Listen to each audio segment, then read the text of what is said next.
Okay, the story is this. Got a buddy of mine, a customer at my restaurant. Yeah, I have customers in my restaurant, they're buddies. Has this nice acre pond. Had issues with it and restocked it 3 or so years ago.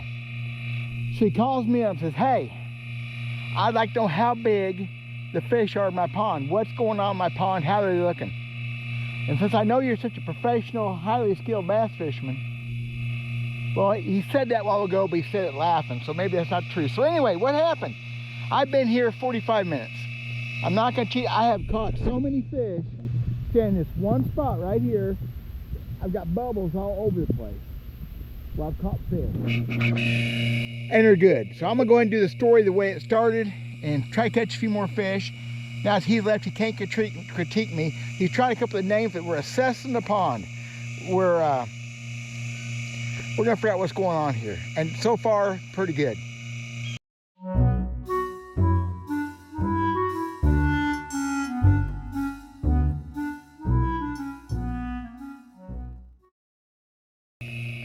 So ponds are tricky things. I went to school to be a biologist. No, I did not get a biology degree. I can't work for the government. Ponds, especially small ponds, be very hard to manage. And John wanted to know how good are the fish in my pond? What sizes are they? Got bass, brim, and catfish in here. Maybe some wipers. We haven't figured that out yet. So I come down with my same 2 rods with a wacky worm and a shaky head. I've caught fish on both of them already. Amazing. I have not had a cast yet, y'all, in over 30 minutes of fishing that I didn't get bit. I got bit by their sunfish hitting that wacky worm. It's also cost me a fortune in Senkos because I'm going through them. The bass are very healthy. And yeah, I should have shot video from the start. I'm embarrassed to shoot video in front of people. I found out I have an issue with that. He's worried the fish aren't growing because they hadn't caught any good ones. I've caught bass over 2 pounds and healthy, oh my gosh. And right now I got 3 sunfish looking at my line, a lot of little sunfish. We've been talking about pond management today. How you need to get rid of some of these little sunfish, get rid of some of the little bass. It's just an acre. But what we're trying to find out is make sure we got some year classes of fish. And I've caught at least 2 year classes. Now he stocked it about 3 years ago. So to catch a 3-pound bass would be pretty amazing, unless there's one left over from before. You know, it would just be hard to do. And I'm seeing sunfish, oh my gosh, they're everywhere. Throwing a wacky rig, throwing a shaky head. Oh, lost that one. I think that was a bass. And I went to a little rooster tail, a little trout rooster tail, and just every single cast catching them sunfish and 1 decent bass on it. So pretty amazing. And I've still not stood anywhere but this one spot. That's a healthy pond. I'm already done assessing, surveying, give my professional opinion. He's worried about the moss. The moss is ugly. It's not really healthy, good. Well, it's great for the fish, so I told him. There's good enough stuff here. I'd like to have a frog. Even though the fish aren't big, I don't have anything to fish that grass with me. Nice little pond. It's a deep pond. It's got some spring water comes in the upper end. I probably caught, I don't know, a dozen bass so far. I'm gonna catch a few more before we quit, but I thought we'd talk about it because he was worried, and he has no, these fish are, even the sunfish, even the little brim, are fat, healthy. It's a good thing, y'all. And the freaking brim love that Senko, man. The bass I'm catching are just so healthy. I know ours beautiful, fighting good. You know, a few worms like you get this time of year, but nothing crazy. I mean, good golly, look how chunky, fat that bass is. And I've had them fatter. Good stuff. I don't know how you could ask for any more out of a pond, truthfully. Except hooking them too good can be a problem too. Look at that. Sign of a healthy pond. Fat, pretty fish. Awesome. This man has a lot to look forward to here in the coming years if he can keep this thing managed. And that's going to be the trick. You get to a certain point, you just can't leave it alone. Excellent stuff. So some of the things we've been talking about, he's worried about the moss. They've raked it out before. The moss, you know, is healthy for fishing. It's ugly. It's not covering the whole pond. Definitely provides places for food to hide, for the sunfish to hide, and of course the bass getting there chasing them down. It's just good overall. I like moss. It's ugly to look at, but yeah, it works. Another thing he's talking about was sustainability. He was thinking he may have to restock it with more fish. It's been 3 years. Ponds are self-sustainable on fish populations, sometimes too much so, before you get your stunted fish. And I'm gonna argue that bass stunt way too easy in ponds. You got to keep fish, you got to keep sunfish, you got to keep everything within reason. He's worried about that. The very first bass I caught, y'all, showed me everything. I didn't have to catch another fish. It was fat, healthy, pretty green color, fought good, just a beautiful specimen. That showed me everything I need to know about this pond. Of course, I'm a glutton, so I've been catching a few more since then. I thought I'd sit here a minute, got a nice breeze. Mostly cloudy day helping me a little bit, but fishing, now I've been in this 15-yard stretch. I've kind of beat them up. It's fun. Heck of a nice little pond. Anybody could do this. You gotta think it out. Now, one thing interesting John has, he's got an aerator. It runs 24/7. I don't know if that can be seen out there. Pumps basically out in the middle of the pond. It's about 16 foot of water out there. Not a bad idea. Maybe a little extreme, but still. Ponds like this have oxygen deprivation bad in the summertime. This one will never have that, most likely. It's got decent water color. It's got that green look, which is good water color. Terrestrial wise, I haven't seen much for bugs. These sunfish are fat though. Haven't caught a fish yet with a crawdad in it. My suggestion was he put crawdads in here. I think crawdads about the highest protein things we can do, at least in central Missouri. And they're good for fish. And he talked about putting crappie in here. Boy, crappie are a mistake. Unless you're bound determined to have big crappie. You have to keep every crappie you catch big as your hand or bigger. Anything you can clean. Crappie are crazy prolific. And bass don't eat crappie like they do brim. They just don't. For keeping them in check. I don't think catfish do either. So I would suggest against crappie in a pond this size, unless you're bound determined, you can keep every one you catch and hope to get them big. And they're never gonna be a bunch of them. Not big ones. You can fill it up with little ones. Yeah, I really blew this video. I should have been filming from the time I got here. It's kind of embarrassing to talk in front of camera people. I'm not good at it.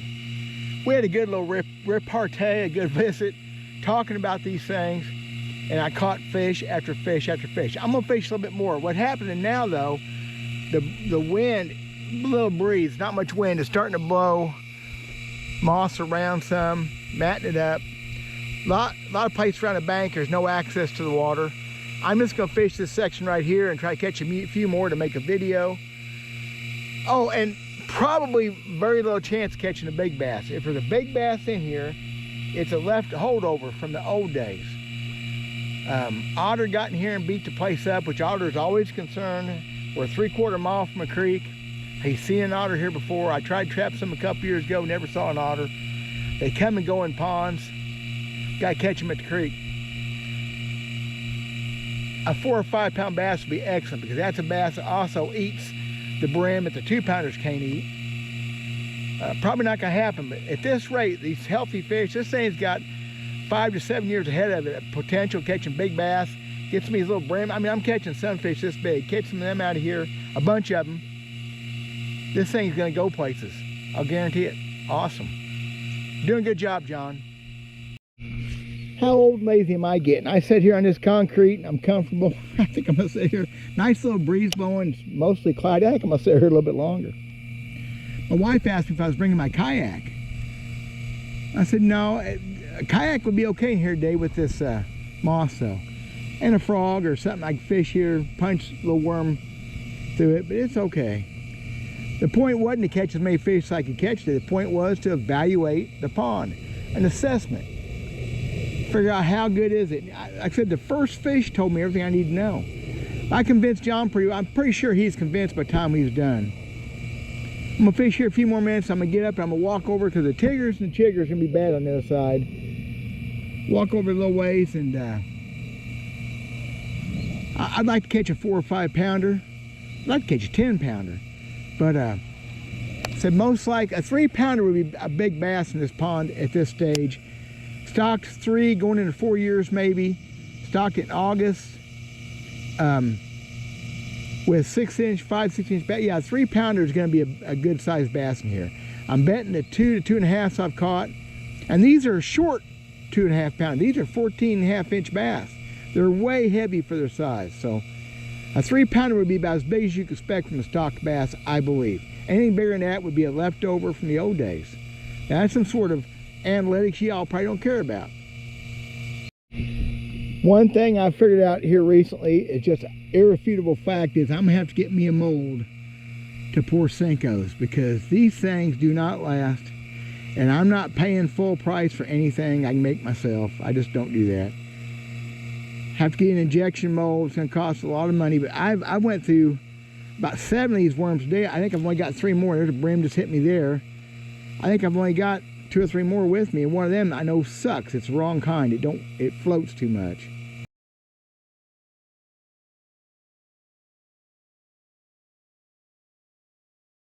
How good they are for big bass, I ain't proved that yet. This winter though, I'm gonna buy me mold. I've got 30 or 40 of these left. If I keep fishing like this though, that's not very long. I'm telling you, I went through 15 of these things in the last 2 trips.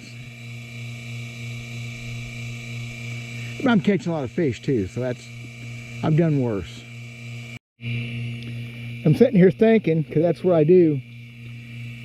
I'm wearing amber lens sunglasses today in my Solar Bat. These are RB3s.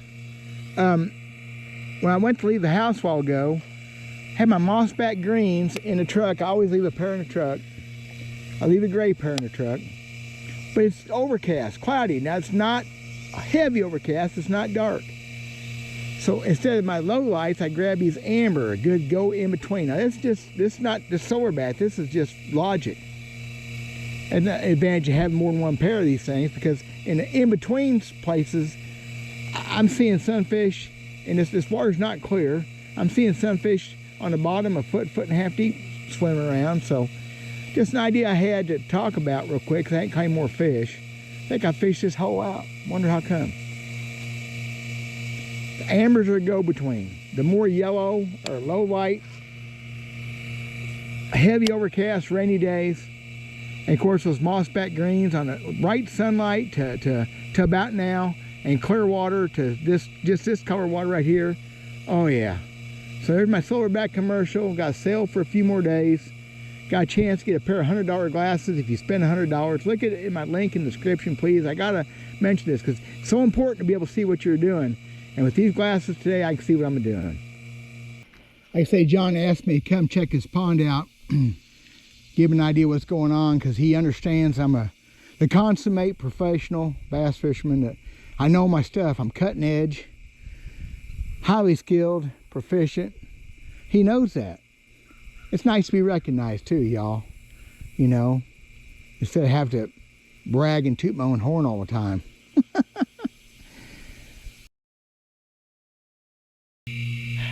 Admittedly, I'm learning this wacky worm Senko thing.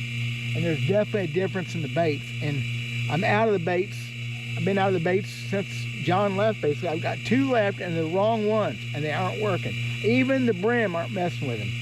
There's times they may work, but I'm telling you, I'll talk about that in another video someday maybe. There's definitely a difference in Senkos and the way they work. So I'm gonna call it quits. I want to thank John for inviting me out. He's got a really good pond here. It's full of fish. It'd be a lot of fun to come out here and spend a day with a kid. It'd be excellent. And the sunfish right now, I can see them everywhere. The brim, I mean, my gosh, 1, 2, 3, 4, 5, 6. They're just 8, 9. They're just scattered all the way up through there. Too many of them, John. Got to get rid of them. Them little ones. I'm going to go do something else. God bless you guys. Thanks for watching. Let me know what you're thinking.